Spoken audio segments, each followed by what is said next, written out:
National Geographic, helping you to explore the world and all cuisine. For more information on how you can support National Geographic Society mission programs, please call 1-800-373-1777.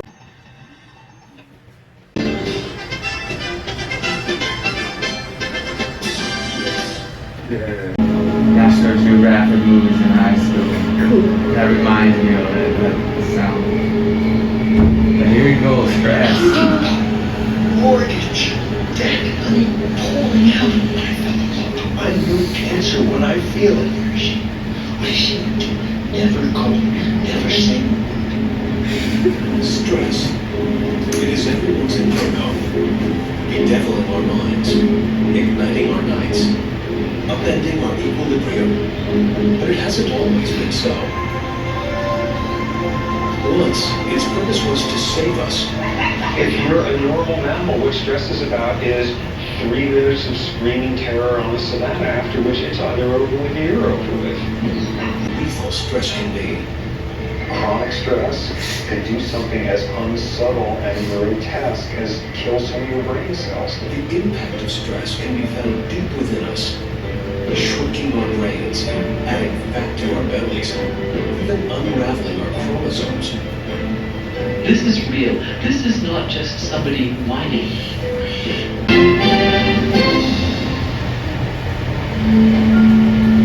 All of us have a personal relationship with stress, but few of us know how it operates within us, or understand how the onslaught of the modern world can stress us to the point of death. Few still know what we can do about it.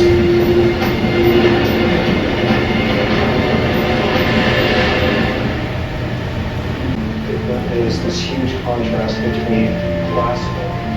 But that's only part of his story. For a few weeks every year or so, Sapolsky shifts his lab to a place more than 9,000 miles away on the plains of the Masai Mara Reserve in Kenya, East Africa. Robert Sapolsky first came to Africa over 30 years ago on a hunch. He suspected he could find out more about human stress and disease by looking at non-humans. And he knew just the non-humans.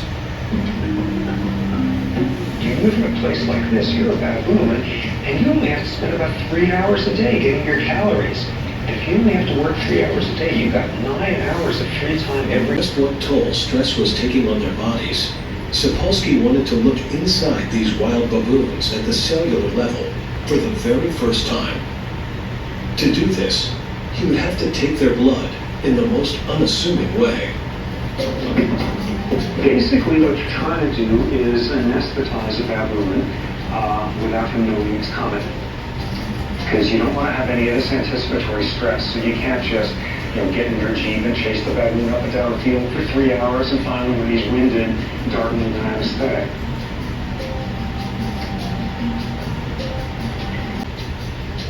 So what you spend just a bizarre amount of time doing is trying to figure out how to look nonchalant or kind of baboon.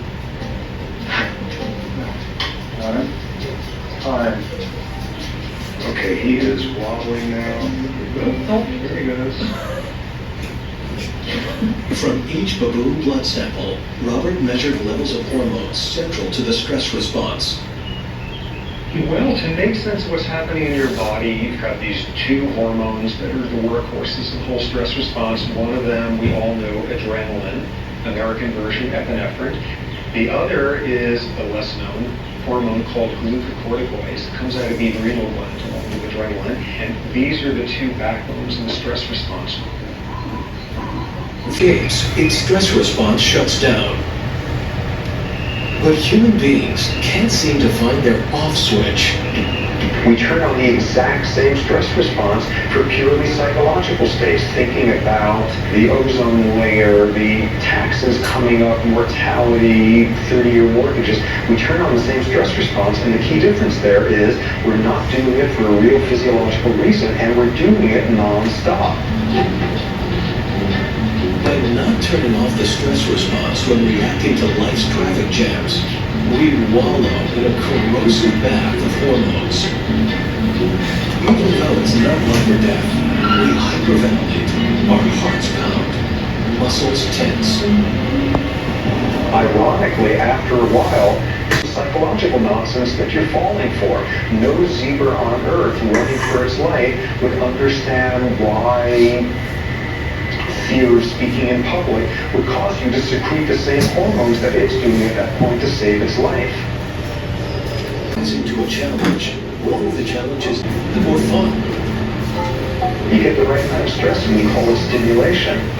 The goal in life isn't to get rid of stress. The goal in life is to have the right type of stress. Because when it's the right type, we love it.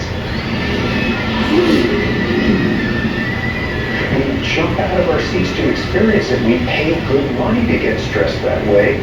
It tends to be a moderate stressor. We've got a stressor that's transient. It's not going to let the roller coaster rides around 3 weeks long. And most of all, what they're about is you relinquish a little bit of control in a setting that overall feels safe. A big male who loses a fight and chases a sub-adult who fights an adult female who slaps a juvenile who knocks an infant out of a tree, all in 15 seconds. So, insofar as a huge component of stress is lack of control, lack of predictability, you're sitting there and you're just watching the zebra and somebody else is having a bad day and it's your rear end that's going to get slashed. So tremendously psychologically stressful for the folks further down the hierarchy. Test after 30 years, but I don't actually like baboons all that much. I mean, there's been individual guys over the years who I absolutely love, but they're these schemy, backstabbing, Machiavellian bastards. They're awful to each other. So they're great for my science. I mean, I'm not out here to commune with them. They're perfect for what I study. 22 years ago, at the age of 30, Sapolsky's landmark research earned him the MacArthur Foundation's Genius Fellowship. His early work, measuring stress hormones from extracted blood, led to two remarkable discoveries.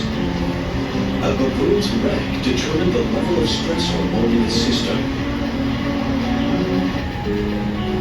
So if you're a dominant male, you can expect your stress hormones to be low. And if you're submissive, much higher. But there was an even more revealing find.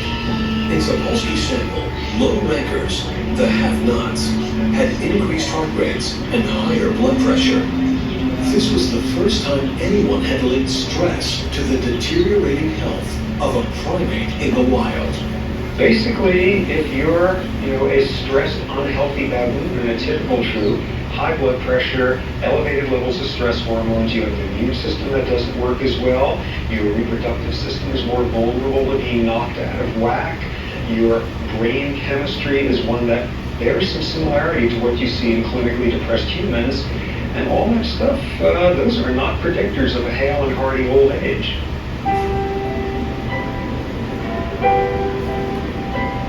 Could this alter the primate divide? There are soul-wrenching stories and life-threatening consequences. For every subordinate like Kevin living a life of baboon uncertainty, there is an alpha strutting his stuff, glorying in power over someone else, someone unsuspecting, someone low-ranking.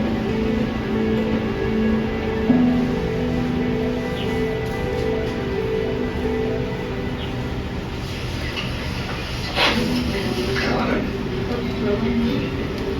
1246. Do either of you see where the dart is? Yeah, others. Okay, guys, who do you think's higher ranking? Order. Yeah.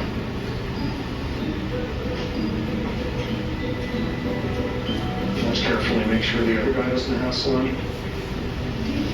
This year, Robert brought his family to Africa. His wife, neuropsychologist Lisa Scher Sapolsky, has also done extensive research with baboons. And for the first time, they brought along their kids, Benjamin and Rachel.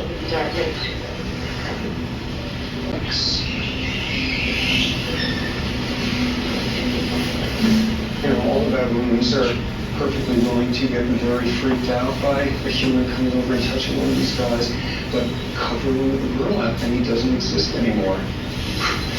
Oh my God, he's there, oh, not there anymore. So this is not quite like take your kids to work day, but this is a pretty central feature of who I am by now and who my wife and I are, and our kids want to know where we came from. This is pretty fundamental.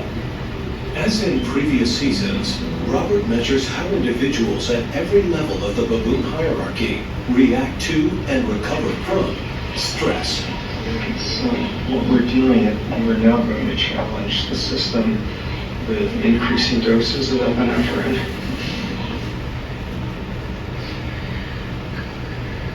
The baboon's response is immediately picked up in its blood, vital signs that can be deep frozen in perpetuity. It's this storehouse of potential knowledge, and I got 30 years of those blood samples frozen away at this point because you never know when some new hormone or some new something or other pops up, and that's the thing to look at and start pulling out those samples back to when, Jimmy Carter was president. An ugly sore that doctors call a peptic ulcer, eating away at the wall of a man's stomach. Those stomach pains that you talk about, the gnawing, the burning, those are obvious symptoms of gastric ulcer. 30 years ago, what's the disease that comes to everybody's mind when you mention stress? It's ulcers. Stress and ulcers, stress and ulcers. And this was the first stress-related disease discovered, in fact, 70 years ago. What I want you to do is to work on your attitude. I have to. That's right. Ulcers breed on their own kind of feeling. You've got to be honest with yourself about the way you feel about things. Finding a new doctor sounds like a better answer than before. The connection between stress and ulcers was mainstream medical gospel until the early 1980s. Then, Australian researchers identified a bacteria as the major cause of ulcers. And this overthrew the entire field. It's got nothing to do with stress. It's a bacterial disorder. And I'm willing to bet half the gastroenterologists on earth, when they heard about this, went out and celebrated that night. This was like the greatest news. Never again were they going to have to sit down with their patients and make eye contact and ask them how's it going, so anything stressful. It's got nothing to do with stress. It's a bacterial disorder. So no stress management. Now, it could be something as simple as a pill. It was a major breakthrough. Stress didn't cause ulcers. Case closed. But a few years later, the research took a new twist. Scientists discovered that this ulcer-causing bacteria wasn't unique. In fact, as much as 2/3 of the world's population has it. So why do only a fraction of these people develop ulcers? Yell at your kids, what? When you ask me, what is stress? I say, look at it. It's this huge plaque in his artery. That's what stress is. For 2 decades, Dr. Karen Shively has been studying the arteries of macaques. Like baboons and British civil servants, these primates organize themselves into distinctly hierarchical groups as a gentle and social threat. Some flow of hormones had increased blood pressure, damaging artery walls, making them repositories for plaque. So now when you feel threatened, your arteries don't expand and your heart muscle doesn't get more blood, and that can lead to a heart attack. This is not an abstract concept. It's not something that maybe someday you should do something about. You need to attend to it today because it's affecting the way your body functions. And stress today will affect your health tomorrow and for years to come. Social and psychological stress, whether macaque, human, or baboon, can clog our arteries, restrict blood flow, jeopardize the health of our heart. And that's just the beginning of stress's deadly curse. Was monitoring stress in baboons. Professor Sir Michael Marmot was leading a study in Great Britain that tracked the health of more than 28,000 people over the course of 40 years. It was named for Whitehall, citadel of the British Civil Service, where every job is ranked in a precise hierarchy.